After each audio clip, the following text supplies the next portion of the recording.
ఆడజన్మ కన్నీటి అలల సాగరం, చూస్తే చిన్నదే కాని బాధల భారం. ప్రతి అడుగులోనూ పరీక్ష, ప్రతి చూపులోనూ నిరీక్షణ. ఆశల రెక్కలు కాలి, గుండెల్లో మూగవేదన.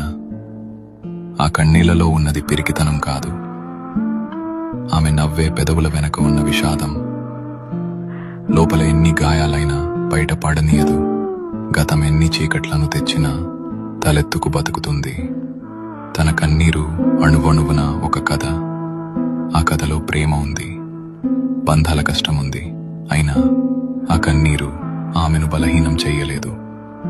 అది ఆమెలోని ఆత్మగౌరవాన్ని పోషించింది. ఏమీ చెప్పకుండానే ఎన్నో నేర్చుకున్నది. ఏదైనా సరే ఎదురు నిలిచి పోరాడింది. ఆమె బాధ ఆమెకు ఒక ఆభరణం, అది ఆమె గర్వం, ఆమె నిజమైన అందం. ఇది ఒక ఆడపిల్ల కన్నీరు.